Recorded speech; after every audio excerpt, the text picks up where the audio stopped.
After 3 years of work, our follow-up to the Meat Eater Fish and Game Cookbook is here. It's the Meat Eater Outdoor Cookbook, wild game recipes for the grill, smoker, campfire, and camp stove. Here is your book for everything that's best cooked or eaten outside.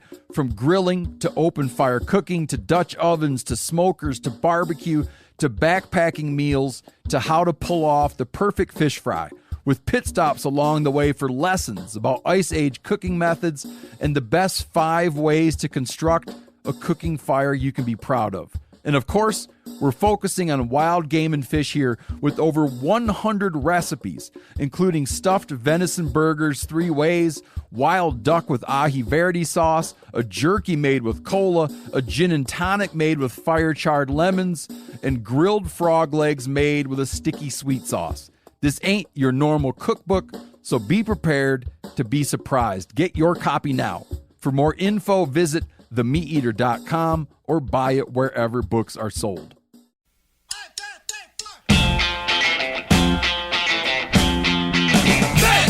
Ice fishermen are free, Ed. For 9 months of the year, they're free. It's called open water. I'd say at least half the stuff I'm making is just going to people decorating cabins or lake houses and things like that. He recently said that cutthroat were the prettiest, and everybody was like, you need to catch a native brook trout, my friend. Get out of here with that noise. Go find a shed, Mark Kenyon. Joe, you sweet summer child. Good morning, degenerate anglers, and welcome to Bent, the fishing podcast that's getting its side hustle on, selling mouse pads featuring sunrise and sunset photos we took on our skunk days. I'm Joe Cermelli. I know that feeling, man. Yeah, and I'm Hayden Samak, and I'm here to tell you that these are exceptional mouse pads. And you know, kidding aside, as a former hawker of my creative wares, like a $3 mouse pad is one thing, but if you're selling something expensive, right, there is nothing more just blood boiling than when an influencer is like, hey, you know that stuff that you worked like real hard on and is like really like valuable in that way? Yeah, if you give me that for free, I'll shout you out to my 400 followers on Instagram. I hate that. Yeah, and that does happen a lot, right? And look, that's not to say that we don't absolutely love it when we get something sent by a listener. Like we love that.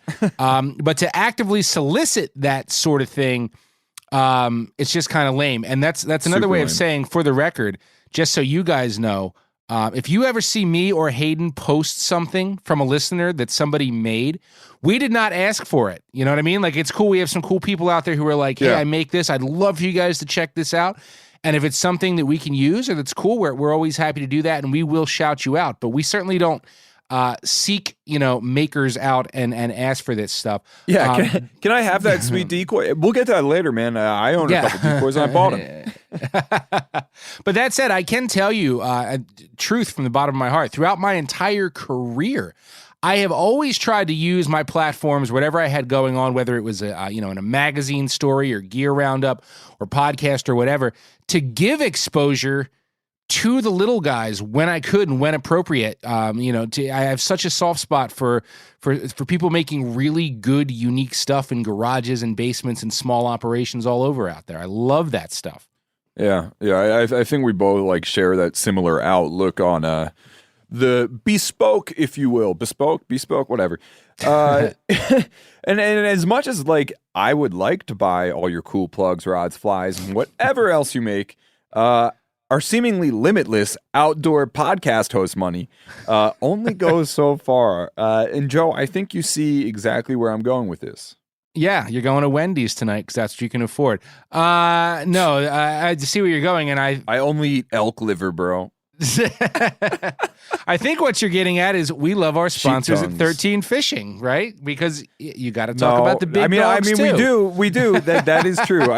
We love our sponsors in 13 Fishing, but that's not where I'm going with it. No. I'm just kidding. We're going to shout them out a little later, as we always do. But the folks we want to shout out right now are you guys listening, specifically those of you that have combined your creativity and skill with a love of fishing and have found a way to make a business out of it. That is correct. After a hugely positive response to our should we, shouldn't we question last week, we are starting a new segment called Makers, where we highlight the folks that, make. Now, to be clear, we're not talking about showcasing a cool fly you tied or a picture you painted, although we are very, very proud of you. Very. But this maker segment is really meant to highlight folks who do it at least semi-professionally. So, like, professional side hustle. Yeah, exactly. Like maybe it's your main gig, but I certainly know a lot of people who are teachers during the day and make some badass rods or whatever at night. So that's who we're talking about. And we thought it would just be a great way to help bring you guys up and get your names out there. And there are so many people deserving of just a little bit of highlighting here. But as promised, let's highlight what's up with 13 Fishing, because that's how the podcast gets made around here. Yes, indeed. We recently just did a staff ice fishing day out here at Meat Eater, and there were 13 fishing rods. As far as the eye could see, there were 13 fishing rods to be specific. They sent us, what was it? It was little Kalon reels on, I think, the Widowmaker rods. I can't remember exactly which one they were, but everybody looked cool as hell with them. And I am in love with those Kalon reels, man. They're so smooth. And to be honest with you, I'm just about over ice here, and I'm ready to use the Kalon reels on the open water. And I'm also ready to talk spring and summer with you, Joe. Man, what are you looking forward to using the most? Shad. Well, I got shad on the brain. That is always the first significant thing that like really kicks off a fishing season here for me. Yep. And I had a chance to use 13's Fate steelhead rods for shad last season. And they are perfect for both casting really tiny darts or back trolling.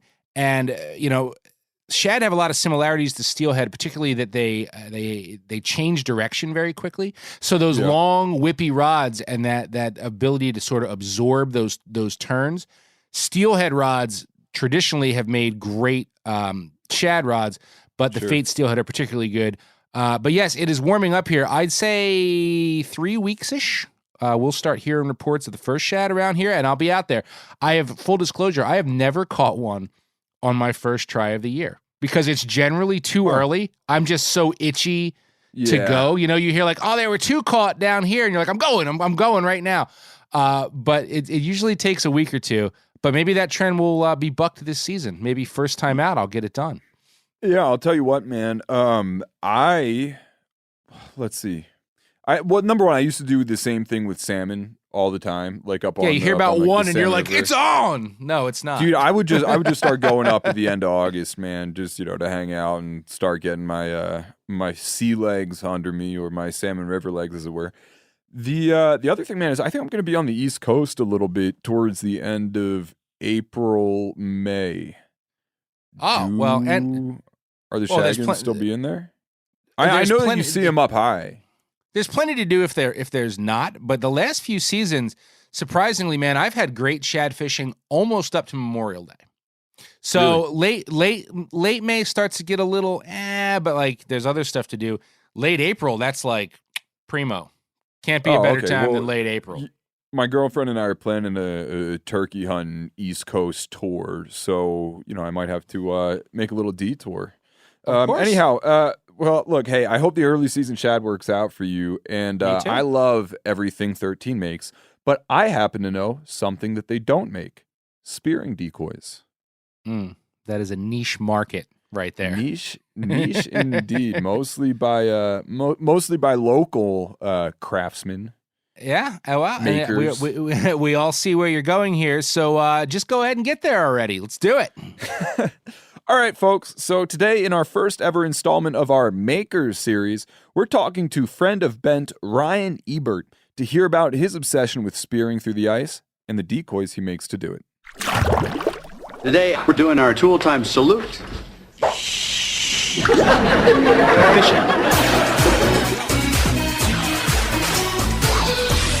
It's a real classic. It's handmade bamboo. Look at this. Well, that's a good-looking rod. Yeah, well, this is handmade quality shit we're talking here. All right, so joining us today on the Bent podcast is my Instagram buddy and decoy carver extraordinaire, Wisconsin's favorite son, Ryan Ebert. Now, Joe, before my tenure here on Bent, you and the beloved Mr. Nolte mentioned Ryan on the podcast because he sent you a decoy. And he sent me the greatest decoy I've ever gotten. They're unbelievable. They're unbelievable, and that's why he's guest number one. Have you gotten your pikelope yet? I've not gotten a pikelope because yet, Ryan's still trying to decide if you're as cool as me and mine.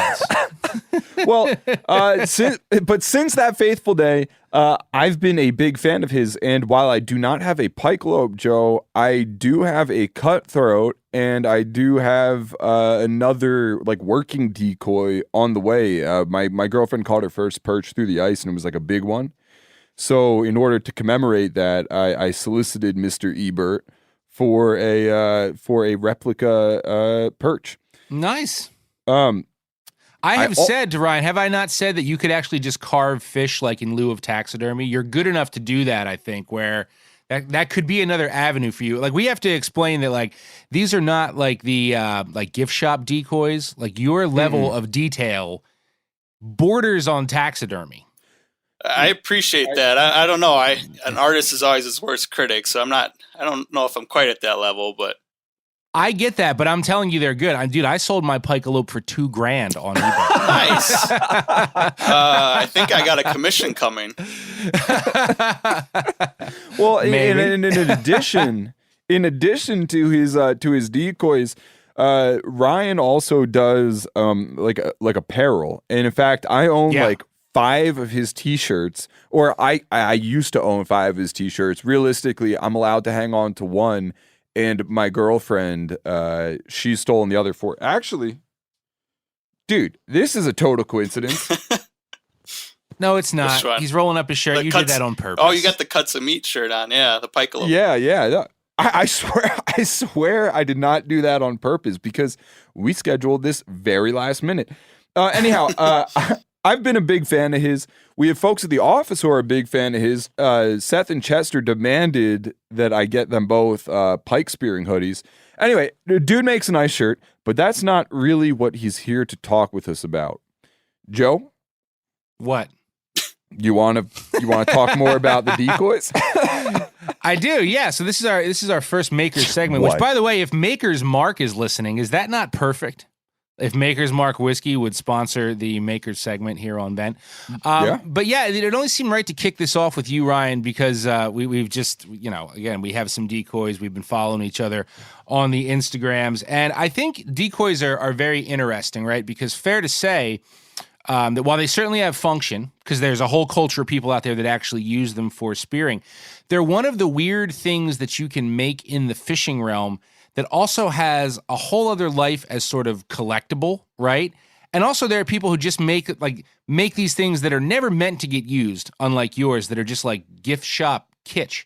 So, I'm curious to talk about like what really separates one from the other. Is there something that makes a decoy more functional and ready for the hard water than a lot of these things you just see people pump out to put at the gift shop? Yeah, everything that goes into it, makes it more functional, from the swim, the type of wood, making sure it's properly sealed. Obviously, the price level kind of determines if a guy's putting it down in the water or putting it on the shelf. I'd say at least half the stuff I'm making, it's just going to collectors or people decorating cabins or lake houses and things like that. Really? Yeah. Half of what you make, you think is... At least, yeah. I do see a slight there's one similarity, though not quite the same. We see that a lot in striper lures. The guys turning that stuff out here. Not so much for decor, but I would say 50%, if not more in some cases, are bought to hold on to. Like, they're never going to see water. So, obviously it doesn't bother you is the wrong word because you're making money, but I assume you would prefer to see your decoys actually used on the ice. Yeah, every single decoy I make, even if I know it's like ultra decorative and probably never going to see the water, I'm still making it the same way. I'm using cedar, I'm sealing it and priming it, and using spar urethane to clear coat it and making it to swim. Even though I know it's probably not going to go in the water, I'm still doing the same process regardless. Well, contributing to that 50% statistic, 50% of the Ryan Ebert decoys that I own or am soon to own are indeed decorative. I had to make a cutthroat decoy that's just like wonderful, and that that sits proudly on my mantle. Before we get and I'm into not knocking that. I just want to make sure, like they are art, right? I'm not saying it's weird to have one for decoration. My picalope is decoration. But before we go on, though, I do think we should explain, just in case you're not familiar with pike spearing decoys. Ryan, just give us the quick version of what these things actually do. Why do you need this? So yeah, here in Wisconsin, our big thing is sturgeon spearing because we don't really have pike spearing here. But Michigan, Minnesota, North Dakota, a whole bunch of the ice belt states all have pike spearing. So in the winter months, go out, take a dark house, whether it's a permanent shack or a pop-up shack. You cut a big-ass hole in the ice, usually 3 feet by 4 feet. And then the decoy is your primary attractant for pike. They're just, as you guys know, they're just ultra-aggressive predators.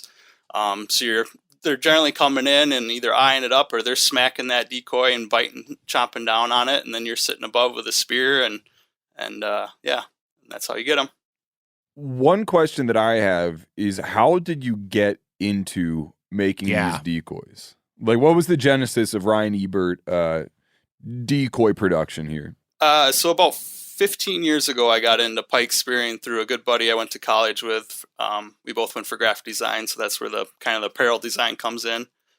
His dad was a warden up in Marinette County, Wisconsin, and he was really big into pike spearing and carving decoys, and went up and the very first outing, we didn't even see a pike or didn't have any luck. But I was just hooked. It's so different. It's more like probably bow hunting than it is fishing. Like, you're picking a spot. I mean, you're not bouncing around like with tip ups or anything. You're not covering a big part of the lake.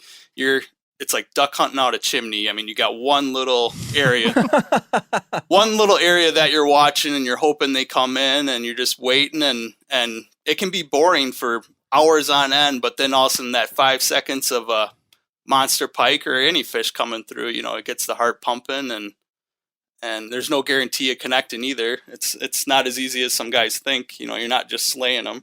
So in a similarity to lures, right, to lure making, like what's, in basic terms, what separates, in your opinion, an okay decoy from a great decoy? Because, there's, to use swim baits as an example, there's $500 swim baits, there's $3 swim baits. They're all in one classification of doing the same thing.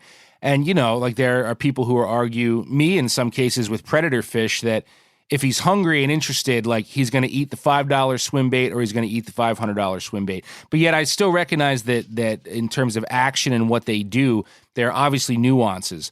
So what in your opinion should a decoy do to make it more potent or more attractive than a lesser decoy? What's the difference? The primary thing is swim. It should move forward in the water and make a nice slow circle. There are actually contests and classes and shows that have contests just for that, on how the decoy swims in the water. So they'll swim it in a 6-foot tank and judge it all upon that. From a collector's standpoint, it's all about the name. So certain carvers, develop a name or a following, and then that really ups the value of those decoys. Yeah, we did a news story a while ago that somebody unearthed a collection that they had authenticated that, they were selling at Sotheby's or something like that. Crazy amounts of money for some of the really old, unique stuff, right? Yeah, I think that was a Peterson decoy, if I remember correctly. Yeah, so obviously, something like that, carvers that have passed on and, that's a limited supply of decoys. They're not obviously anymore being added out there, and they get pretty valuable. So if you go into a tackle shop in Wisconsin or wherever spearing happens, are there also sort of stock mass-produced decoys that you would just find next to everything else on the shelves in there? There's some. There's some commercial manufacturers. Here in Wisconsin, we don't have pike spearing, so you got to pretty much go up to Lake Winnebago and go to any bars or gas stations around there, and you'll see them hanging in there, especially this time of year. The season just wrapped up yesterday, so you'll see guys that make them all around the lake. And for sturgeon spearing, they don't care as much about the swim. They're just doing generally larger, brighter, colorful decoys. Sure. Now, I know that a lot of these decoys, typically run like, $50 to $150. If you're that's trying for to get a worker, like really nice. A worker decoy is like that range. Yeah. Right.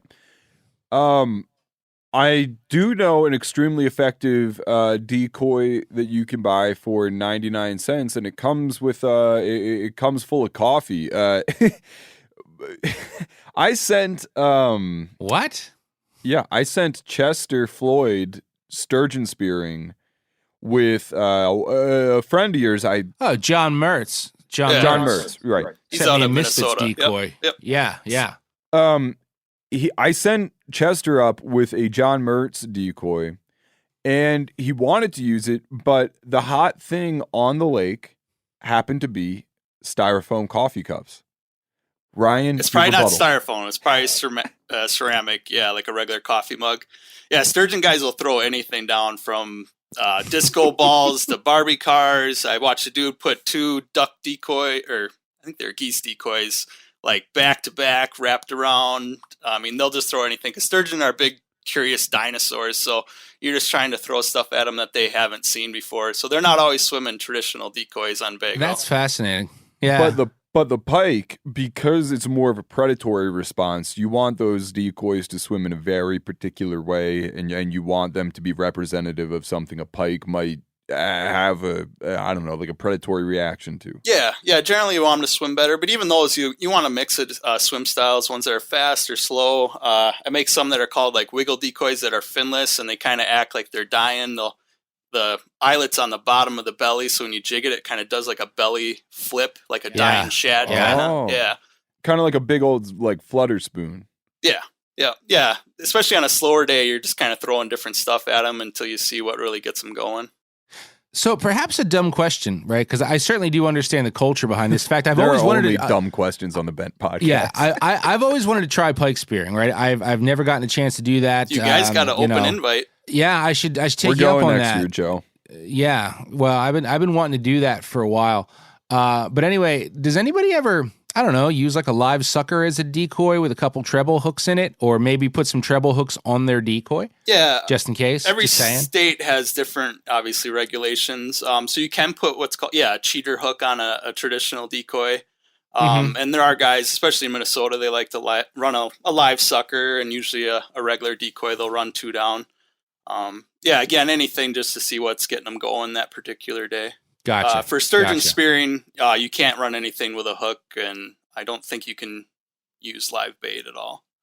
Right. Well, we have a couple questions. I think we're aiming to sort of do this for all of our makers segments, because I think they work. But the first one would be, who was your inspiration? Like, who did you learn from? Who was the biggest inspiration for your work? Yeah, it's my buddy's dad that got me into it.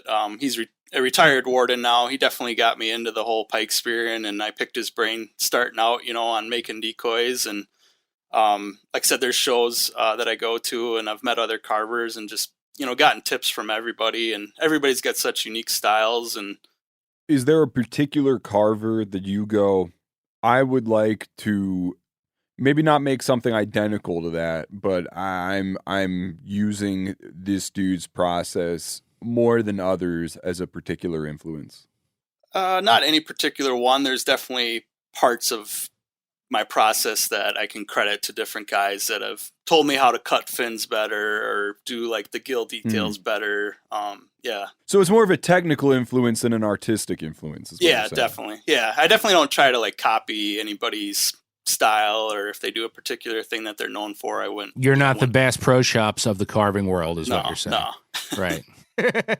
Next question that we have for you, man, is have you ever, in your pursuit of pike decoy perfection, have you ever like done an experiment that was just a total and complete disastrous like failure, like something that, except in this context, you wouldn't want anybody to know about?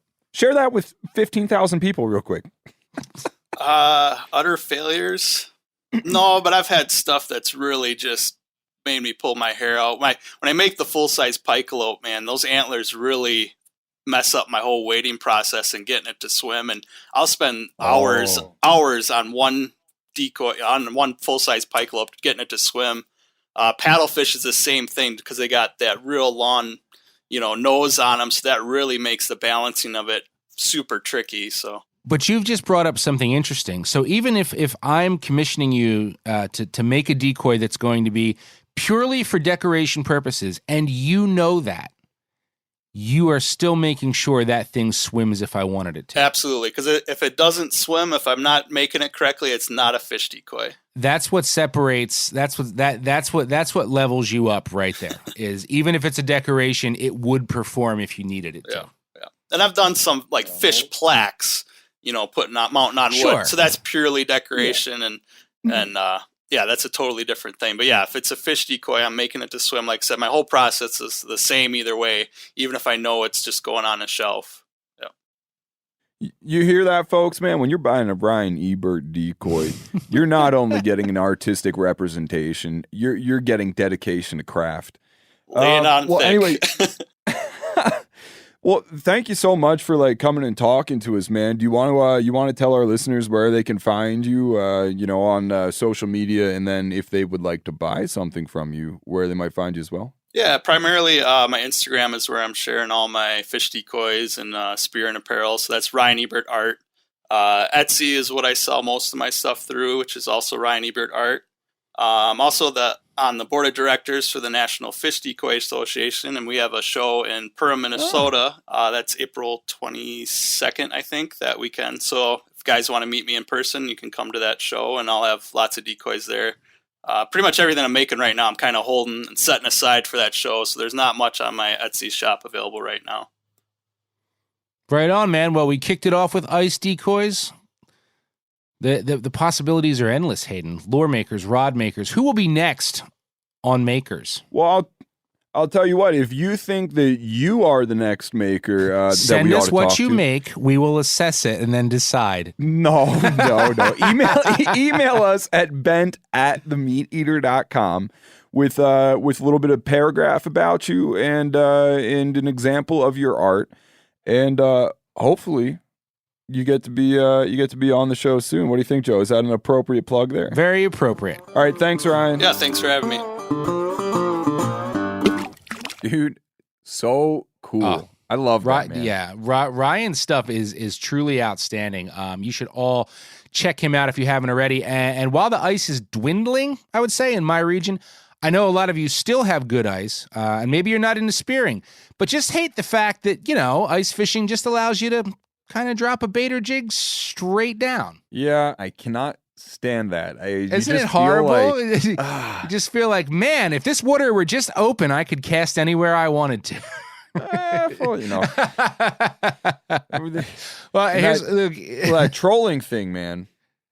Don't ruin it. Don't ruin it, because we've got a sale bin item today that can help you out if you just hate the fact that ice fishing is kind of a straight up and down thing.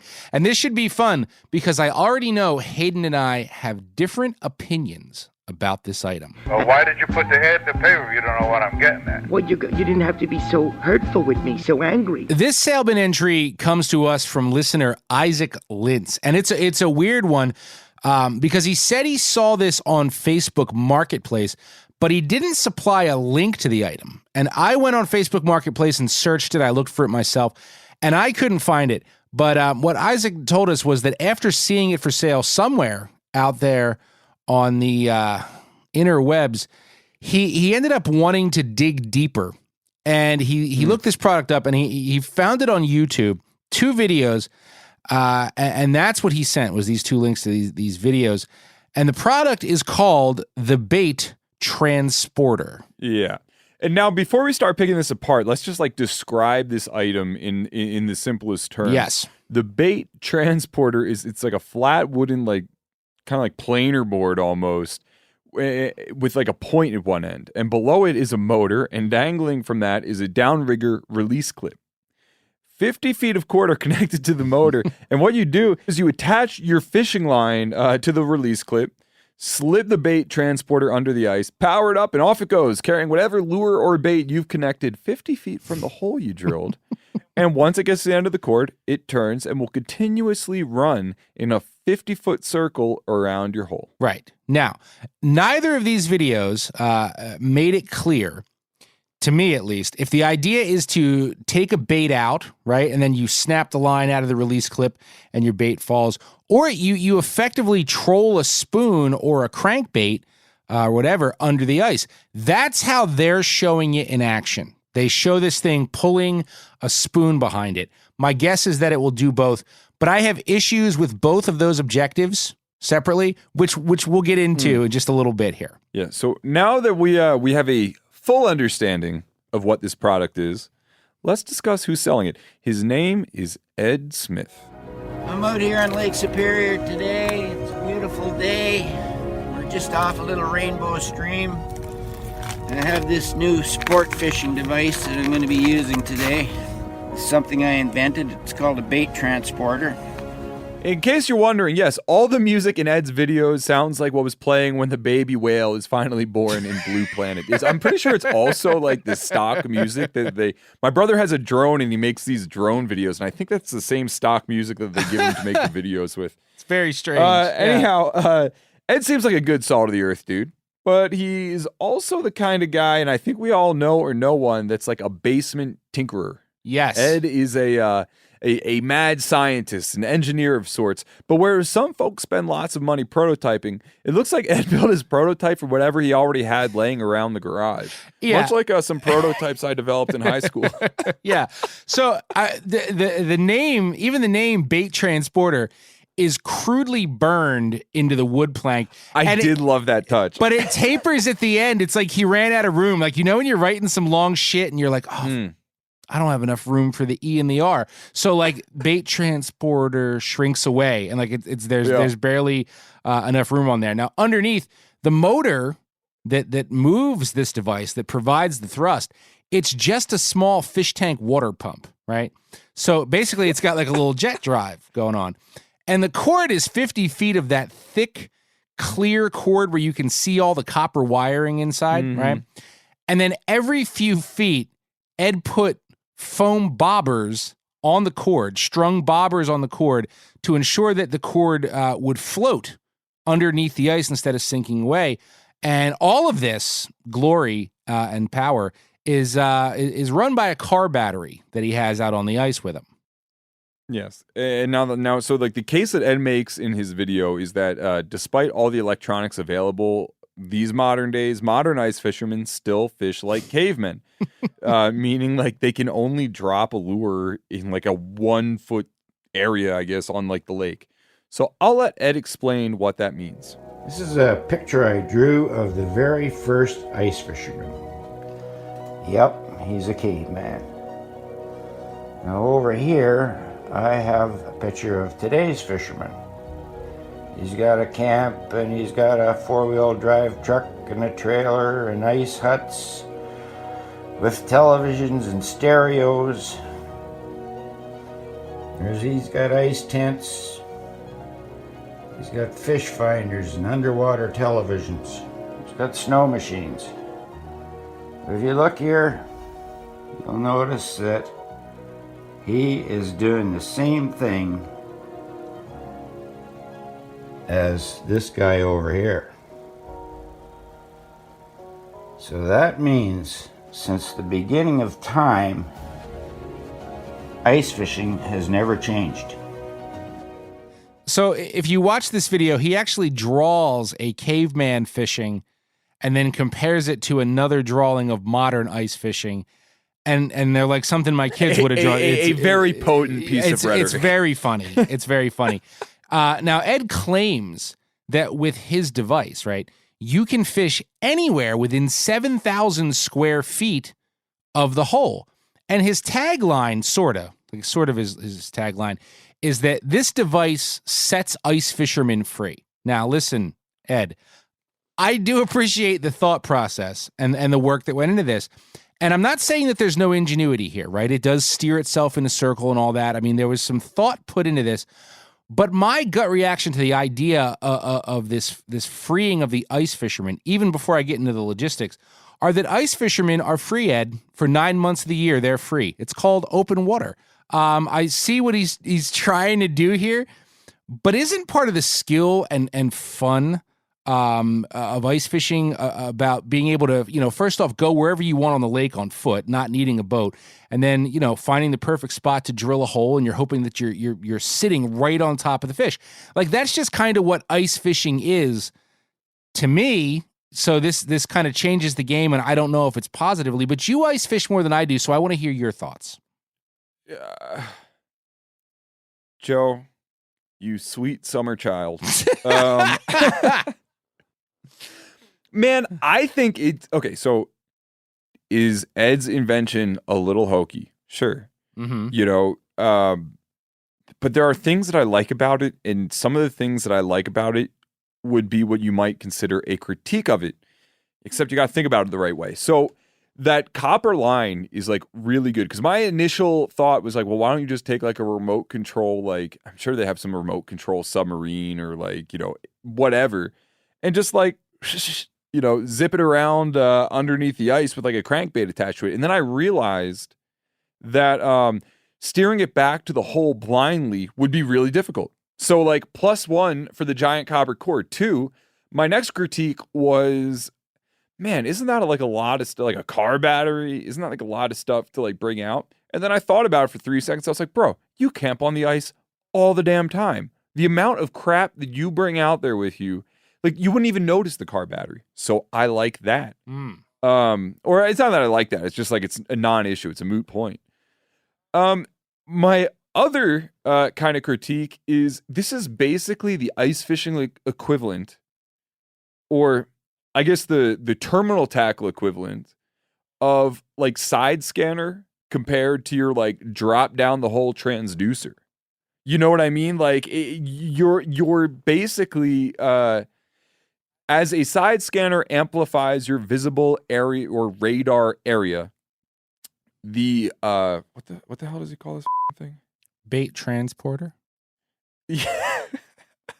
The bait transporter increases your fishable area in a very similar way.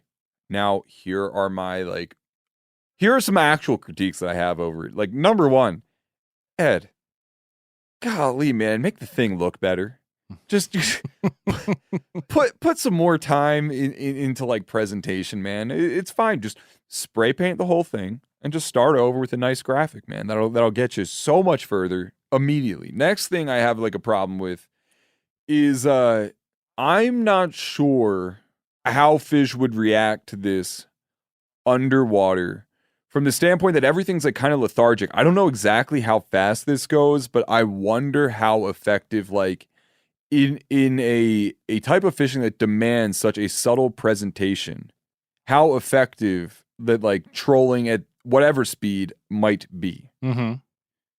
So, but, wait. Yeah. If Ed were to show up and give you this, would you run out on the ice and give her a go? Would you use this product? Would I use this product? Mm-hmm. Well, if somebody out of the kindness of their hearts is going to send me a bait transporter, I would indeed give it a shot. Would I bring it every time? No, but one thing that I immediately kind of thought of was it might be kind of effective to find like kokanee, because they're like attracted to like big, shiny, like fluttering things, and I thought that you might have some utility there. Mm-hmm. Okay, like, do I want to go fish with it? No, not really, man. I will be honest with you, not really. But mark my words, I'm going to call it now. In 10 years, inside of 10 years, there will be a product very similar to Ed's bait transporter, and it will be widely used by ice fishermen, and I think that it will be widely used in combination with the side scan sonar. So there you go. Okay, those are my thoughts on it. Yeah. All right. So let me crack my neck and crack my knuckles before I begin here. So oh God, wait, that's no fair, man. I didn't know you were gonna make me do it all at once, and then you were gonna like roll a rebuttal at me. Yeah. That's what I was doing. I wanted to hear I wanted to hear your thoughts first. It is not in the notes that is how this was going to work out. I thought I was just offering my thoughts and like. Well, you ice fish more than I do, so I'm going to bring up some practical things. No, that was great, man. Walk me into it blind. Great. All right. So for starters, right, the bait transporter has a GoPro attachment on it. facing backwards, which tells me that the intention is to troll with it, because why would you need a GoPro if you're not expecting a fish to eat behind it? The first thing that came to mind for me was the sound. This has got to be making all kinds of sound underwater, and you're dragging this cord around. Is that attractive to fish? But more so, unless you're targeting, like you brought up kokanee or even trout. What if it turns out to be like pelagic fishing boats, where like some of them are tuned in frequencies that like the fish end up liking, and some of them are just like dead? So you have these like bait transporters. I'm not saying it'll never work, but this one sounds really good. This one doesn't. But what I'm saying is, if you think about depth, so if you're going to pull a spoon or a jig or crankbait or whatever, well, that's great if the fish you're trying to target are swimming 1 to 3 feet under the ice. As soon as you increase the depth of the lure, like the deeper you try to send it, the less action it's going to have with that thing moving in a wide circle. Like, even though that's moving around, the deeper you go, the less that's going to translate to the action that the lure is supposed to have. So I don't really fully understand how that would work. You know what would be kind of cool to do with it would be like if you had a side scan, right? And a lot of this argument is contingent on you having a side scan. But it would be interesting to like drive around, get it over where you think the fish are, and then just like dead stick it. Well, okay, I thought of that too. So let's say you legitimately use this thing to place a bait or something, and you keep consistently getting bit at the 11 o'clock hour on your turn, 50 feet away from your hole. Wouldn't I just pick up my shit and go drill a hole over there instead of dealing with wires and cables and stuff? I mean, that could be a good way to find it, because I'll tell you what, in the time that it would take you to drill like those 60 holes to encompass like a 50-foot, 60 or 360 degree radius, you could just do that in one turn with the handy bait transporter. Okay. Now, here's another thing. Let's say set up on them. Let's say the bait transporter does its job, and like a 20-pound pike comes over and grabs whatever you're pulling. You're going to fight that fish through a tiny hole with a tiny rod while you're also dealing with 50 feet of cable and a moving object in the same hole? Like, dude, how often have you gotten tangled just in your transducer that's bobbing right there? So I don't see how that doesn't equate to mad tangles, dude.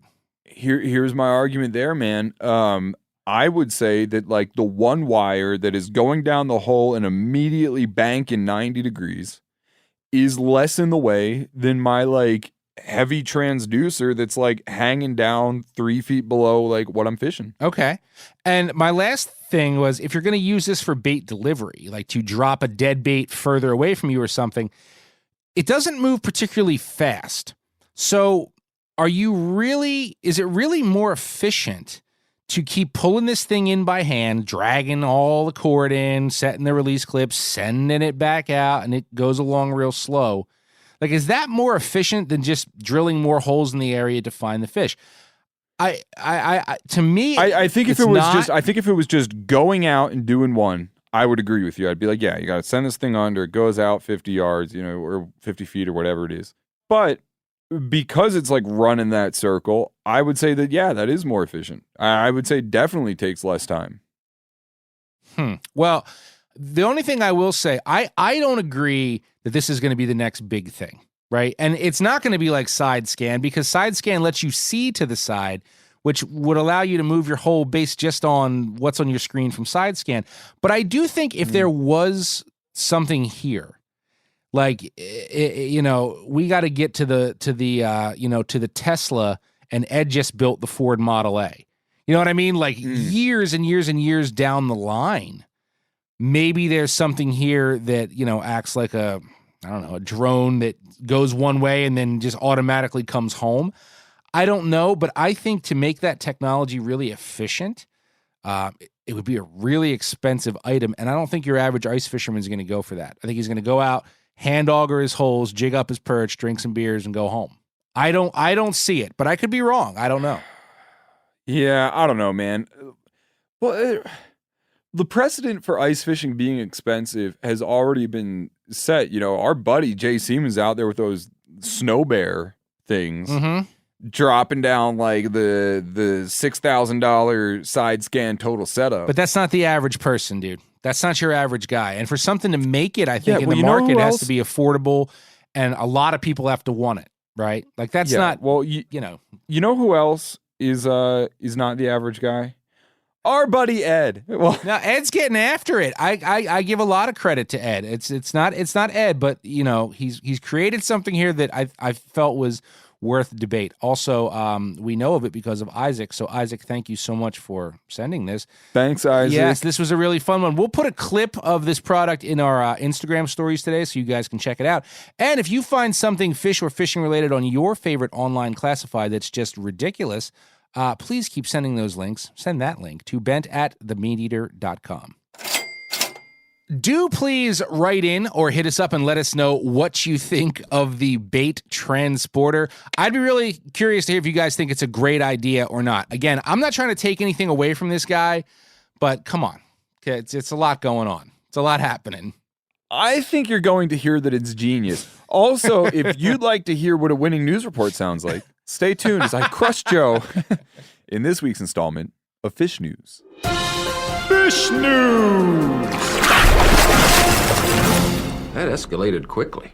Hey, real quick, just because I forgot to mention it last week, as trout season openers approach, some of you guys that have procreated and produced smaller versions of yourself may be interested in a piece I recently published on the Meat Eater site about taking your little people trout fishing and how to help craft them into better trout anglers specifically. It was actually a very fun one to write, so that's on the Meat Eater site if that does something for you. Yeah, I feel like at Meat Eater we've been putting out a lot of the child-related content. You know what I mean? Yeah, I mean, there's a whole book. Steve's got a whole book coming out, so very much so lately. And it's a very fun thing to write about if you have the kids. Anyway, last week we mentioned that we'd kick off a little thing in news here called Conservation Minutes at the front of news each week. Mm-hmm. As a recap, we're doing that just because we have limited time here every week with the news, and it's hard to cover everything. Yeah, so we just want to keep you kind of posted on what's going on, even if we don't have time to dive into it long term. It'd be fun, man. Would be a eventually we could do a Daily Show thing with an auxiliary correspondent, like a reporter or something like that. Maybe down the line. I thought that'd be funny. Anyway, so Joe, you're doing the minutes this week. Let's hear what you got. Yeah. A couple things real quick here. So for the first time since 1990, Florida anglers may be able to take a Goliath grouper home for dinner. A vote will be made by Florida Fish and Wildlife Conservation Commission this week on the final version of fishing regulations for Goliath grouper that was drafted and initially approved in October. We covered that story back then, talking about how many anglers say, hey, look, there's plenty of them out there, so let's do this. And then the scuba industry is saying, yes, but leave them alone because our clients like to look at them. The rules feature a highly regulated, limited harvest of these fish, which can grow over 600 pounds and 8 feet in length. So we'll see what happens there. Man. That's a lot of meat, man. If you're going to kill one, how about a 20-pounder? 600 pounds, that's a bit. One other thing here. So Bass Pro Shops owner Johnny Morris is reviving the World's Fair of Fishing in Springfield, Missouri this spring. The event will showcase 200 exhibitors representing over 150 manufacturers across boating, fishing, and outdoor gear. There will be more than 500,000 square feet of merchandise, much of it on sale at reduced prices, from boats to rods to clothing. Now, the event expects to bring upwards of 300,000 people in over the course of 5 days, especially with added incentive, though not for me, from acts like Dierks Bentley, Luke Bryan, and Hank Williams Jr. Hank Williams Jr., I'd watch him. Oh, yeah. I got cursed out by him once. I've brought that up before. Long story. Anyway, yes. We don't have time for that right now. Okay. But he called me an MRFer and kicked me off his property. Anyway, I brought up that story because Morris, who's a big-time conservationist, has earmarked 50% of the proceeds from all of that, both admissions to the fair and concert tickets for outdoor conservation. So if you're in that neck of the woods and going to that, you are giving back a little bit with that one. There you go. Okay, conservation minutes, man. I hate to make you talk so much. And we got. I don't mind. Yeah, I know you don't mind. we got to figure it out a little bit better. Maybe whoever's lead it is, the other person reads the conservation minutes. But all that said, Joe, it is your lead today, so you're gonna have to keep talking. What do you got for us in this week's fish news? Yeah, and don't forget the mighty Phil, our audio engineer, is going to judge this. I don't think Phil should consider conservation minutes. I think the battle still has to rage on main stories. And listen, ironically, like we said with conservation minutes, it's not to say we won't cover bigger stories where appropriate. And I actually have one that's very conservation bent this week. A few listeners sent this along, and I appreciate it very much. It comes from the website biographic.com. And it covers an initiative to get rid of brook trout in New Mexico. Brook trout are found throughout the American West, including in the Rockies, Sierra Nevada, and Cascades. But what some people may not realize is that they are actually invasive there. Now, if you live east of the Mississippi, especially if you grew up in the Northeast where Hayden and I did, this may come as a surprise because brook trout, wild and native ones especially, are kind of a big deal out here. Oh yeah, like they're the state fish of Pennsylvania and New Jersey. We were talking earlier, man. Those are like my favorite things to fish for. Yeah. Oh yeah, big deal here, and they are arguably the most beautiful trout species. Man, it's hard to argue against it.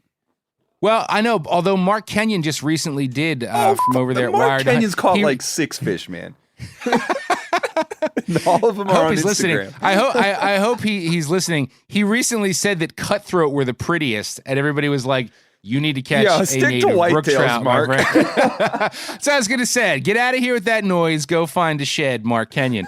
Anyway, brookies are so intertwined with Eastern culture and prize that it can be hard to imagine them being highly unwanted and actually a real pain in the ass elsewhere.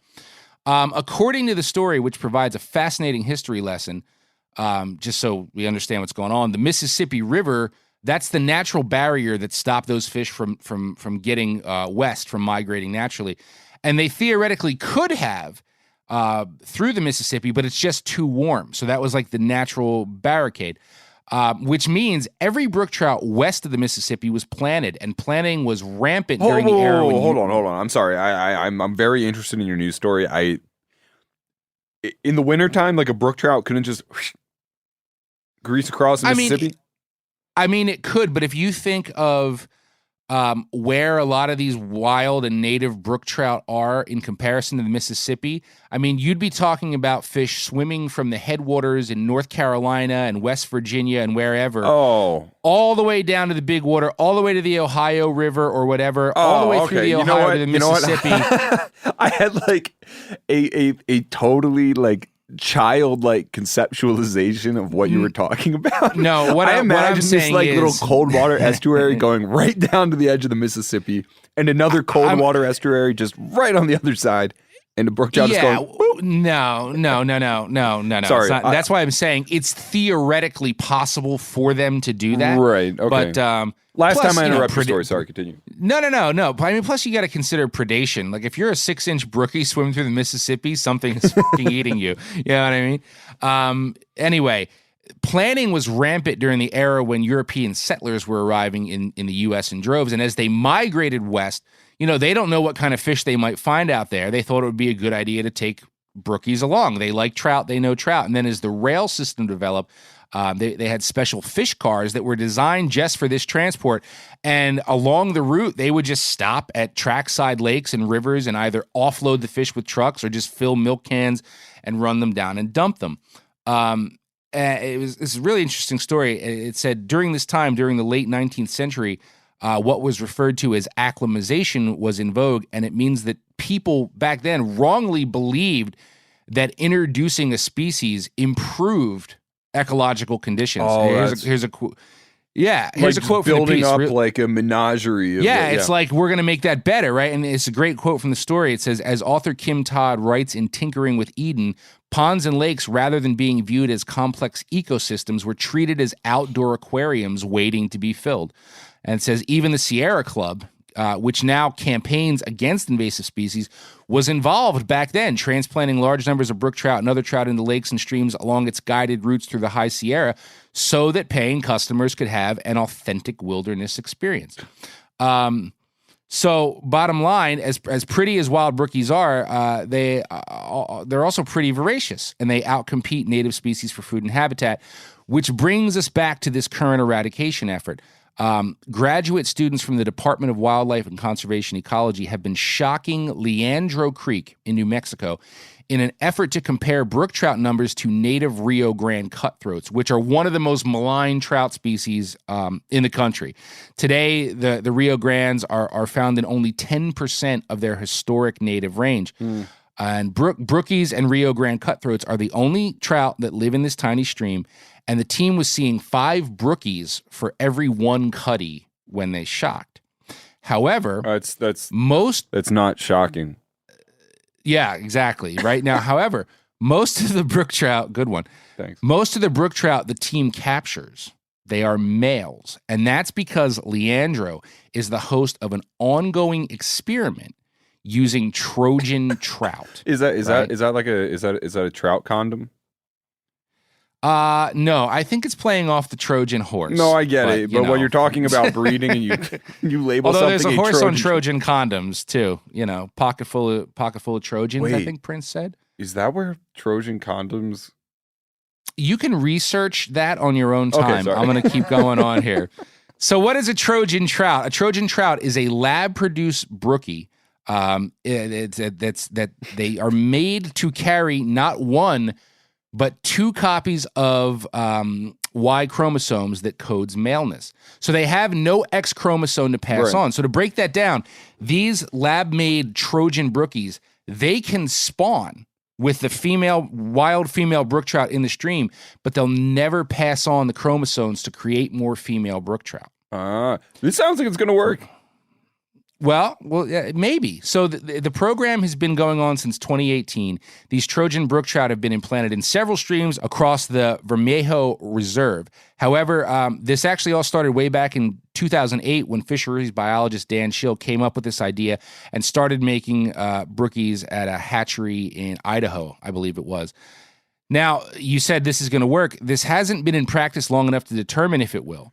But just to give you an idea, the New Mexico streams first had these Trojan brookies implanted in 2018. By the end of the second spawning season in 2020, 75% of the fish captured in Leandro Creek were male.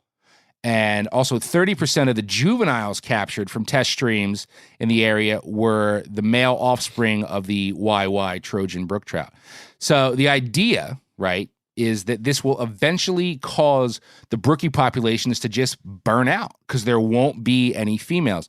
So you say, will it work? I mean, here's the thing. While this process takes much longer, it's like a long game deal.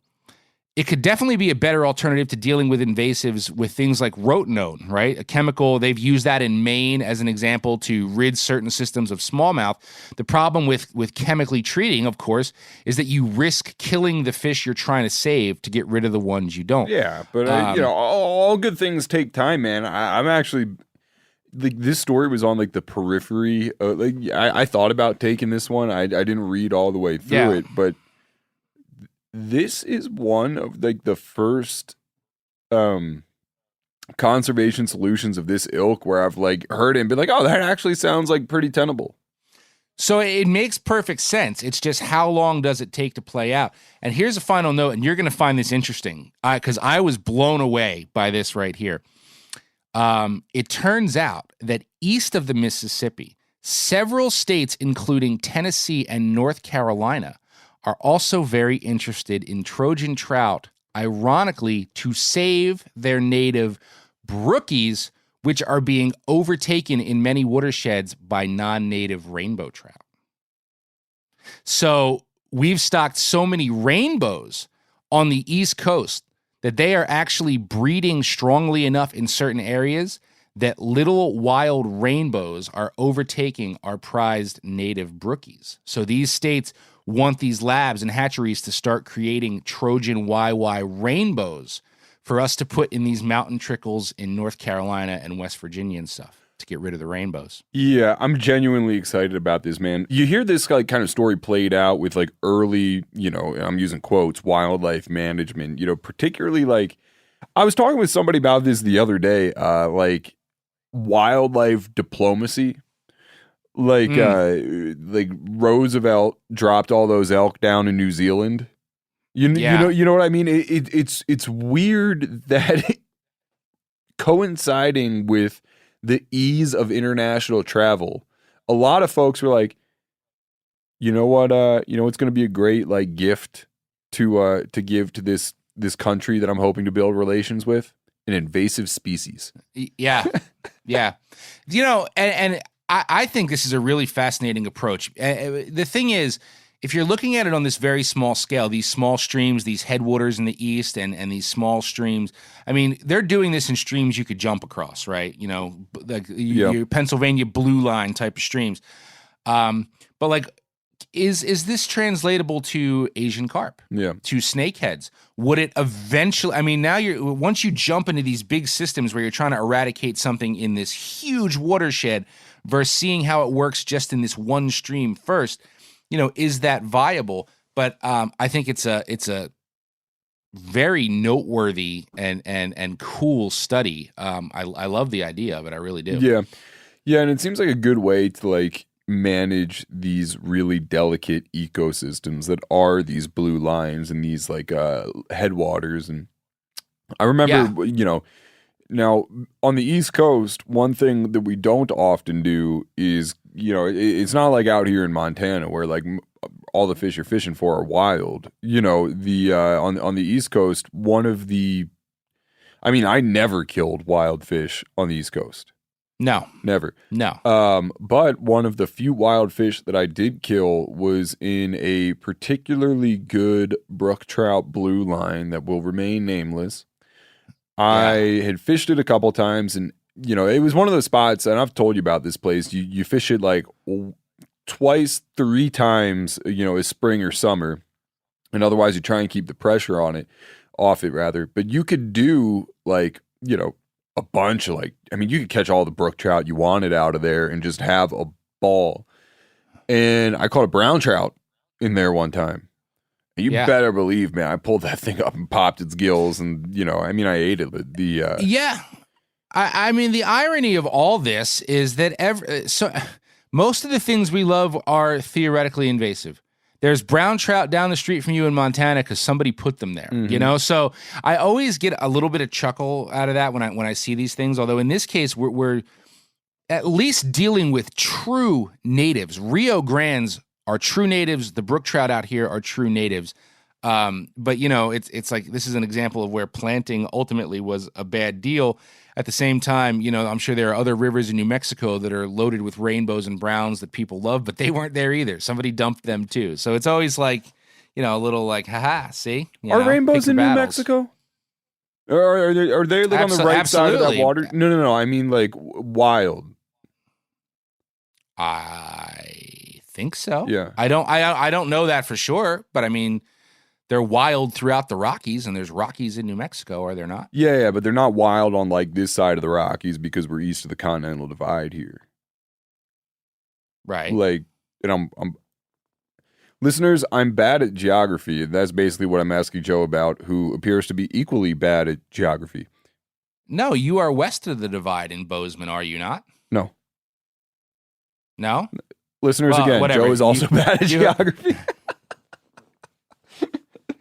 I leave the East Coast and I forget that not every river flows north to south. Yeah. So anyway, but yeah, fascinating study. Really curious to see how that plays out in the long game. Please enter your password. You have one unheard message. You spot-burning son of a bitch. If you give away one more of my fishing holes by geotagging them on social media, I'm going to slash your tires. End of message. Delete. Press 7. Save. Deleted. After 3 years of work, our follow-up to the Meat Eater Fish and Game Cookbook is here. It's the Meat Eater Outdoor Cookbook, wild game recipes for the grill, smoker, campfire, and camp stove. Here is your book for everything that's best cooked or eaten outside. From grilling to open fire cooking to Dutch ovens to smokers to barbecue to backpacking meals to how to pull off the perfect fish fry, with pit stops along the way for lessons about Ice Age cooking methods and the best 5 ways to construct a cooking fire you can be proud of. And of course, we're focusing on wild game and fish here with over 100 recipes, including stuffed venison burgers 3 ways, wild duck with ahi verde sauce, a jerky made with cola, a gin and tonic made with fire-charred lemons, and grilled frog legs made with a sticky sweet sauce. This ain't your normal cookbook, so be prepared to be surprised. Get your copy now. For more info, visit themeateater.com or buy it wherever books are sold. All right, so I hate to do it, but we have to talk about something that we'd call like a major bummer, but take heart that it's like being used to avoid major tragedy. Washington State, after careful science-based consideration, has imposed major restrictions on a particularly beloved fishery. I'm going to read a real quick section from the official press release put out by the WDFW. In an effort to meet management objectives and provide necessary protection for dwindling wild steelhead populations, the Washington Department of Fish and Wildlife today announced a full closure to all sport fishing throughout the Washington coast and the Strait of Juan de Fuca. Dude, I know like there's some like steelhead dude like just cringing at my pronunciation of that, so I accept. Well, it's either Fuca or Fuca or Fucka. When you, well, it's probably not. I was like, he's gonna say Fucka. Do we have to bleep those? No, we'll let Do him. we bleep that? I think we're gonna let him roll.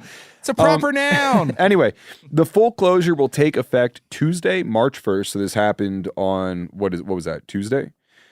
Oh, yes, yeah, because it says Tuesday, March 1st. I'm dumb. The closure follows the review of preliminary data that suggests the forecasted returns are likely coming back as low as 30% of what fishery managers expected, foreshadowing perhaps the lowest return ever recorded in some rivers. Based on historic return timing, most hatchery steelhead runs have ended, and the wild steelhead returns are more than 1/3 of the way complete. And this is like an Inception quote, a quote inside a quote.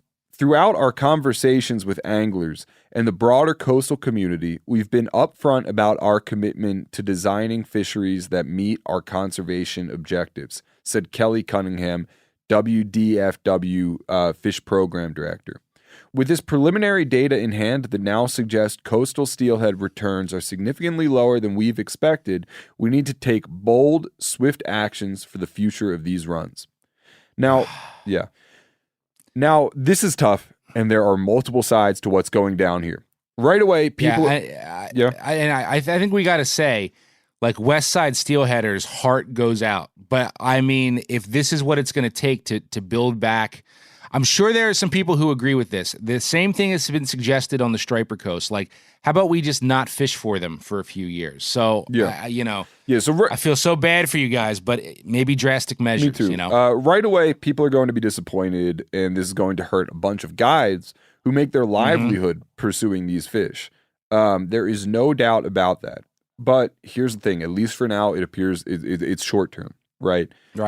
Forest through the trees, man. The fact is, steelhead have been declining for at least the last 70 years. A recent study titled Historical Records Reveal Changes to the Migration, Timing, and Abundance of Winter Steelhead in Olympic Peninsula Rivers, Washington State, USA, by John R. McMillan, Matthew R. Sloat, Martin Learman, and George Pess, discovered as much as a 50% decrease of returning steelhead in the OP. The study gets into a lot of hard to swallow facts, and much of the outlook is, at least on the current trajectory, grim. It's not good. Yeah. So historically, the runs used to begin and this is like a little background on all this, and this is something that I gleaned from the study, right? So historically, the runs used to begin in November, but the runs have been getting progressively later. A lot of folks don't even get a jump on steelhead fishing until, I think like January is when a lot of folks consider that season to be starting in earnest.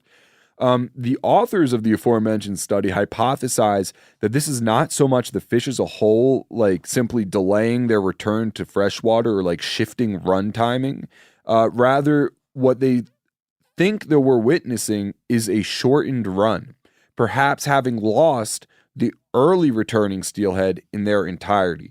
So rather than it makes sense because in no migratory fishery, generally speaking, do all the fish come at one time. Like you get this wave and then this wave, and so I get what they're saying. Yeah, so if there are, you know, to break it down like real quick, if there are 3 waves, right, one starting in November, one starting in December, and one starting in, you know, January, February, they're saying that the first and second waves are just like not happening. Doesn't exist. Yeah. And it's not that all these fish have decided to move over to the later wave, it's that they no longer exist. Yep. Now, there's a lot to back this up. A historical ledger the authors discovered detailed runs from 1948 to 1960 that were significantly larger than what some scientists even estimated. This has an impact on how we interpret the runs we experience today. So we're working with a new data set. Up until fairly recently, the steelhead runs on the Olympic Peninsula were considered to be strong. However, with the new context provided by a larger, more complete data set, the level of decline has become pronounced. To put simply, there used to be far more steelhead than we thought, and we've lost a lot of them. Yeah. So anyway, all that's to say, while being like relatively recent in terms of, I guess, like the broad scope of a fishery's history, the steelhead have been sliding for longer than thought. Yeah. Now, to get a more like local boots on the ground take by someone who is intimately familiar with the OP and the steelhead fishery, I reached out to my buddy Lee Geist. Lee's a lifelong resident of the OP, as well as a member of this year's Coastal Steelhead Advisory Committee. And I was like, hey man, do me a favor, give me a quote. And he said, the OP has... If you have a moment where you're not depressed, please give me a call. yeah. If you want to come down from the roof. Yeah. He said, the OP has been in steep decline and it's no secret. I think the way we determine in-season run size is not very reliable. So the slightest hint of being under escapement, and folks, for those who don't know, escapement is the number of salmon or steelhead or other anadromous fish that gets through the gauntlet of anglers, commercial fishermen, and predators to reach spawning grounds. So when Lee says under escapement, he's saying under objective spawning numbers, in essence. Anyway, he says that, I think the way that we determine in-season run size is not very reliable, so the slightest hint of being under escapement requires heavy-handed moves by the agency. I want to be fishing badly, but it's comforting to know that those fish will be unmolested in March for the first time in a long time. And that's a big deal. Right. Yes. And this is coming back to me. That's the end of Lee's quote. I know we all like to blame like the commercial boogeyman, and we talked about this in our Madison River conversation a while back. Pressure from recreational anglers in the guide community has a real impact. We'd like to think that like catch and release fishing is this harmless way to like, I don't know, like essentially play with a fish. But once it gets beyond a certain scale or like a Gladwell tipping point, it changes fish's patterns and behaviors, including when it comes time to spawn. Yep. Anyhow, Lee, thank you for the quote. Joe, your thoughts? Well, what you said is correct. If you go back a few decades, we can talk about West Side Steel, compare that to East Coast Stripers for the guys out here. The bottom line is there were not as many people out recreationally fishing for those fish. Like in all fisheries, there has been an uptick in pressure. I don't care what it is. That's the age we live in. It's a social media thing. It's an internet thing. So when even to compare the two again, even though we're talking about these steelhead running these massive rivers, super big rivers, long rivers, right?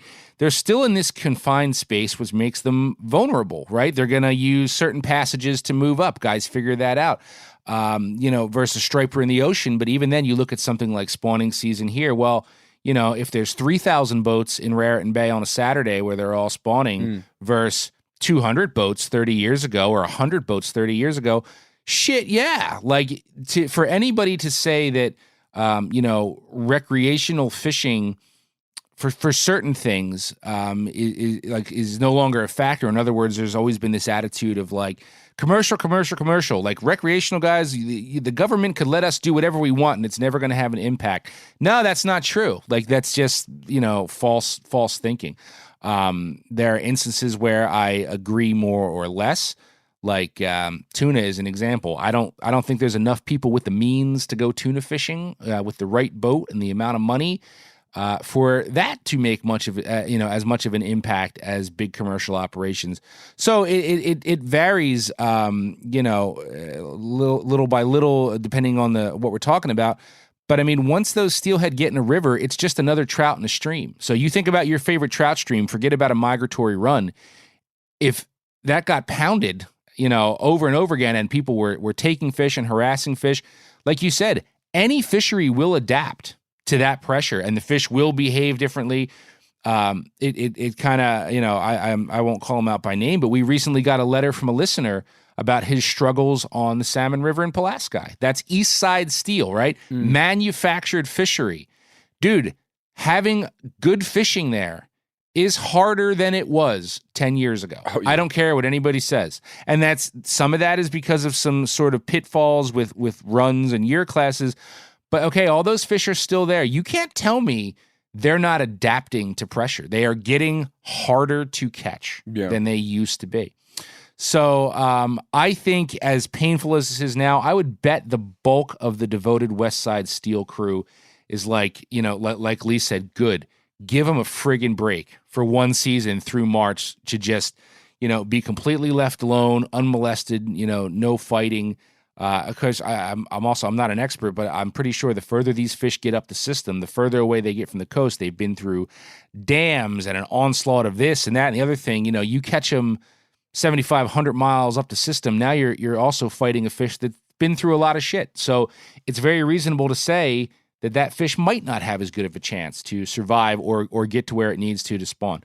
So ultimately, I do think this is a good thing, despite it being a bummer right now. If I was out there, I would be an advocate for this. I would say, good, let's just do it. Yeah. So anyway, we're going to hear what Phil has to say, what conservation message he was more into this week. Since, nobody can mount their steelhead on the West Coast, how about some tips on the best way to get that 7-inch native brookie from the Tenkara rod to a plaque over your mantle? So we're going to hear from Phil, and then we're going to go right to the Bent Helpline and give you some thoughts on that. I normally edit the show at home, but today I'm working from the office directly across from Hayden Samek, who not only tried to write my own Fish News Judgment jokes, but tried to declare himself the winner. Hayden, why do you deserve to win Fish News this week? Well, Phil, because I'm bigger than you. And the winner this week is Hayden Samek. What are you laughing at, Martini? You're not an idiot? Huh? You're not a damn loony now, boy. You're a fisherman. What's your emergency? Okay, so today on the Bent Helpline, we have a question from Bradley Dalton. Now, I'm not sure if Brad was just interested in what we thought or he meant to have this as a submission, but hey, Brad, if you're listening, here's your answer, man. So his question was, guys, I'm pretty much a want-to-be angler and have never had a fish mounted, but since my understanding is that all fish mounts are plastic anyway, why the heck would someone want a plastic bath toy stuck on the wall? I sure wouldn't want to stare at a plastic deer face, but would love a monster buck in the man cave. These pictures are from Anderson University in South Carolina when I went to college, and these are real fish. Bradley has attached 3 images of skin mounts. Old fish, but real fish. If they used to do it this way, why not now? Thanks, Brad Dalton, South Carolina. So Brad. There's yeah. Okay, go ahead. So, what are you gonna say? Well, to be honest, I started writing him back, In fact, I finished writing them back and then realized that the link to taxidermy would make this ideal for our makers-themed bent podcast we're having this week. Well, not only would it do that, I'll add to that if we as we press on with the makers deal, there is a skin mount taxidermist out there that I absolutely want to have on that segment. So this is a good sort of lead into what we would talk about there. But I think there's no other way to start an answer to Brad other than Brad is extremely wrong on many counts. I'm not being rude. I'm just being honest. First of all, like to call replica taxidermy bathtub toy plastic is extremely false. And also to hint that nobody does skin mounts anymore is also very false. There are so many different options these days if you want to fish on your wall. And in the room I'm sitting in, I have all of them, so I can speak to this. Okay, so the way that I want to answer this, Joe, is I want to do like, you have a soft spot for skin mounts. Yes, I do, but like not like to the exclusion of other things, but you like them. I do, yes. Now I don't dislike skin mounts, but I am a proponent of the fiberglass mounts, and we'll get to that in a minute. So why don't you start off talking about the skin mounts, and then I'll pick it up with the fiberglass replicas. What do you think? Yeah, I mean that's well, yeah, but I can't do that exclusively because it's not a like you're the replica guy and I'm the skin mount guy. It's totally case by case. And I am certainly a huge fan of replica mounts. That's mostly what I have. But I think, first of all, they're fiberglass, not plastic. That's neither here nor there. The bad reputation that replica mounts get, right, is from the fact that you can get them from a bunch of different sources. And I am here to tell you, if you catch a fish, or for that matter, shoot an animal, a deer, elk, whatever, and like you really want that thing on your wall, that is not the time to pinch pennies. Like there is no such thing as budget taxidermy. I don't care whether it's skin or replica or what.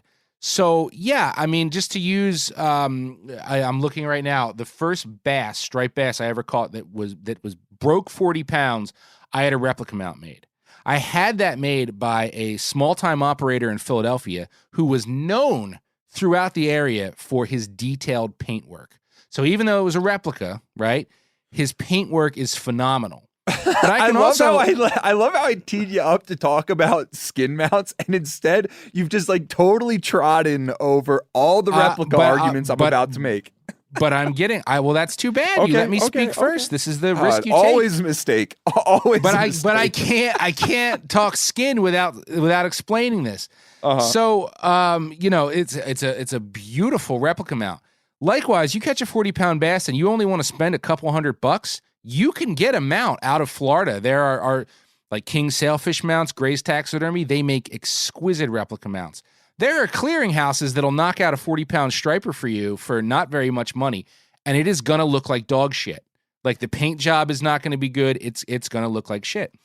So as with everything, skin or not, you have to pick who you're working with, and the more you pay, the more you're going to like it for the most part. But to look at something like a 40-pound striper as an example, one 40-pound striper looks like the next 40-pound striper, looks like the next one, like the next one, like the next one. There's not a whole lot of unique characteristics of that fish. So therefore, if that's the case, you're talking about a dolphin you caught on vacation or a sailfish or a striper, huge proponent.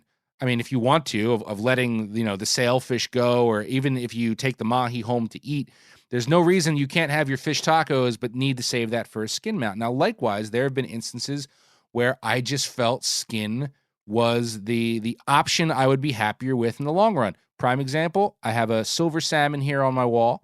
I'm not going to get into the whole story because it's very long, but there was a very specific reason why I chose to have that fish mounted. It was kind of like a hell week, and that was the closer after a lot of hard work. It's a particularly big fish, and I caught it in Ninilchik, Alaska. And I couldn't get my head around the idea of having some dude in Florida who may or may not have ever seen or held a silver salmon painting up a silver salmon for me. So in that instance, I had a skin mount made, and I had it made at a taxidermist in Ninilchik. I paid a shitload of money for it, But that was one where I'm like, I want the real fish there. I want the skin from the salmon that I caught on my wall. So I am certainly not opposed to skin mount taxidermy. But for me, there has to be, I think, the right reason. Like I know guys in the striper world who don't kill any stripers, but if they catch their 50 or 60 pound dream fish, there might not be the right mold for that out there. It's like they would sacrifice that one that they've been trying for so long to have the real skin on their wall. So it's totally case by case. Right. Okay. So to bring it back to the question, people do in fact still skin mount fish. Now, his question about why you would want a plastic bath toy, as he describes it, bro, you just haven't seen good ones, I guess. I don't really know what to tell you, but so here's the reality, like those replica mounts. A replica mount is a fiberglass mold of a certain fish, and they come in they can come in size. I believe you can custom order like a bunch of size, because you take those measurements, you take the length and the girth. Yeah, you take length and girth, and if anybody's thinking about doing this, shoot tons of video, tons of pictures, like do a video pan. The more detail they have, the better. For the most part these days, a fish will already have sacrificed its life to make the mold that you need. However, if you did catch something that's like a world record, or you can also, send that in to be molded. Sometimes they'll even cut you a break because now the outfit is now gaining a mold from your fish. So on the rare occasion, it can be completely custom. For the most part, no fish has to die. There's a mold already there. One already sacrificed itself. Yeah. Right. So, okay. So the deal here is that, as Joe was alluding to, man, you can take photographs of the fish that you wish to have on your wall, and then you can release that fish. Mm-hmm. You send them in the pictures. They look at it. They paint the fish in the exact same way. The good places do. That's what separates the difference. Yeah. Like they'll go in with an airbrush, and they'll do it specifically. You're not just saying like, I want a striper of this size, and they're going like, great, we have 3 of them on the shelf here, and they're sending you one that does not have the same markings. They're going through with all the care of how a taxidermist would paint a skin-mounted fish anyway. Yep. Because that's the other thing. When you get a skin-mounted fish, it's not like mounting like a deer or a turkey where like the fur or the plumage retains its color. The skin just becomes like gray. I mean, it just becomes whatever, like, detailless color a piece of fish skin turns into in the taxidermy process. And they have to paint it anyway. Really what you're paying for is like, I guess, the attention to detail and like the scale articulation. But by the time they put the finish on it that allows that thing to stay in like in a stable form, they've lacquered over those scales anyway. It's not like you can get your finger under there. Yeah, well, and I would venture to guess, I sort of know, but I'd love to talk to an expert. Skin mounted taxidermy has come a long way. Like, so I collect old skin mounts I find at flea markets and stuff. And as Brad pointed out, you see these old ones, they look like trash. Well, why is that? They didn't have the technology back in the day to get all the oil out of the head and out of that fish, and over time it will degrade. I think that's gotten a lot better with good skin mount guys. Most of the time they never use the fish's real head. So the skin is real. Often the fins, like the pec fins and things, are plastic and added later, and they use a head so that lasts a lot longer. That was the case with my salmon. Still looks great all these years later. I got a walleye over here. Its head is like dripping onto my floor. Right. And so, and the other thing with it too is that when you send a fish to the taxidermist, much to the dismay of the breeze, you do not get that fish back. Like, no, you don't get to eat it. No, you don't get to eat it. So really, when you take everything into account, you're basically killing a fish for no significant gain. And oftentimes the fish you want to kill is like a good breeding fish.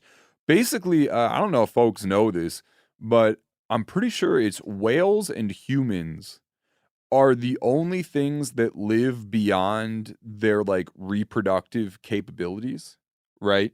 So any large fish that you're killing probably has the potential to be one of the best breeders in that like, stock of fish. So yeah, with a lot of things, not all, but you're right. I will throw. Yeah. Okay, go ahead. No, Well, go ahead. Well, I was going to say that the other thing that you like run into is like tarpon, right? Tarpon famously are not a good fish to eat. In fact, like there's that, I don't know if it's like a rumor or like an actual thing where they tried to make cat food out of them in the 50s, but even the cats wouldn't eat them. Yeah, I think it's urban legend, but I've heard that. Yeah. So it's like, just why do it, man? There's just like no point in it. And the other thing is you're going to have something that like retains its shape and structure like forever. I'm not aware of any instance where like a fiberglass fish replica has turned to shit. No, they won't. They very aware of a million skin mounts that have done exactly that. And I'll throw one more out before we get off of this. Actually, I told you I have a mixed media in terms of fish on my wall here. I have become the biggest freaking proponent of having your fish wood carved. Now, the trick to this, though, is commissioning a really exceptional carver. Because if the guy is not like top notch, then they can look more like bath toys than the replicas. But Rich Metzger, shout out to him. He's local, Percasey, Pennsylvania. He'd be another great guy to have on as a maker. He has done 2 fish for me, a snakehead and a tiger trout. And it's not cheap. But like we said, if you want it done right, it's not going to be cheap. The beauty of wood carving, if the guy is really good, it's a one of a kind. So if you order a 40-pound striped bass from a replica house, you are getting the same shape, size fish, same orientation as a million other people that caught a 40-pound striped bass. You get your trout or largemouth or whatever wood carved, you can have that sucker facing down, up, sideways, tail moving, body half bent, anything you want. It is the ultimate customization of a mount. And Rich is so good, he carved a largemouth that was on the cover of Field and Stream for us back in the day. That's my deal. Like, I think that's even better than replica. I think that might be what I opt for next time, should the finances allow it. So, Brad, in order to just to quickly summate our answer, number 1, you can still get a skin fish mount. Number 2, you are not correct in your assessment of quality replica mounts, man. They're good. The fish doesn't have to die. You're going to have it for longer, and you'll probably be extremely happy with it should you choose to go that route in the future. And finally, Joe, recommendation for wood carvers, that is I think that's a really solid way to go, man. Yes, it is. Like I said, though, you got to do your research and find the right guy. The guy I used, man, some of his work, they look more realistic than the skin and fiberglass mounts I have. Hey, if you've got a question for the Bent Helpline, we can help you answer. Do please send that to bent@themeateater.com, and maybe we'll rap about your problems and concerns right here on the Bent Helpline.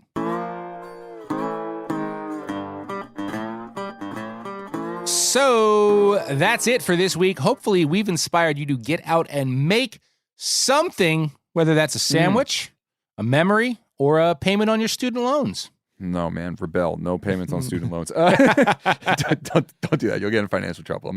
Don't come to me for financial advice. Thanks again to Ryan Ebert for joining us. And don't forget, we love it when you tell us which fishy dive bars we should join you at. So keep those bar nominations, sale bin items, awkward photos, questions, and whatever else you want to send coming to bent@themeateater.com. Yeah, keep using those Degenerate Angler and Bent podcast hashtags, especially if you post something that you made, whether that was in a fine craftsman shop setting or while completely intoxicated in the cheapest motel room on the river. Yes, and please don't inundate us with every fly you've ever tied.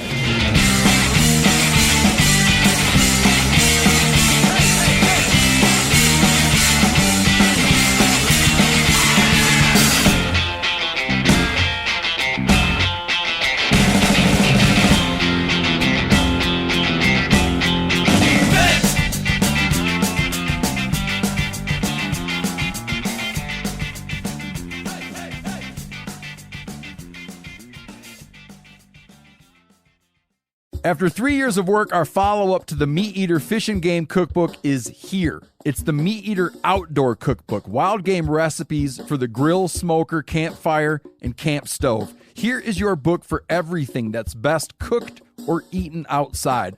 From grilling to open fire cooking to Dutch ovens to smokers to barbecue to backpacking meals to how to pull off the perfect fish fry, with pit stops along the way for lessons about Ice Age cooking methods and the best 5 ways to construct a cooking fire you can be proud of. And of course, we're focusing on wild game and fish here with over 100 recipes, including stuffed venison burgers 3 ways, wild duck with ahi verde sauce, a jerky made with cola, a gin and tonic made with fire-charred lemons, and grilled frog legs made with a sticky sweet sauce. This ain't your normal cookbook, so be prepared to be surprised. Get your copy now. For more info, visit themeateater.com or buy it wherever books are sold.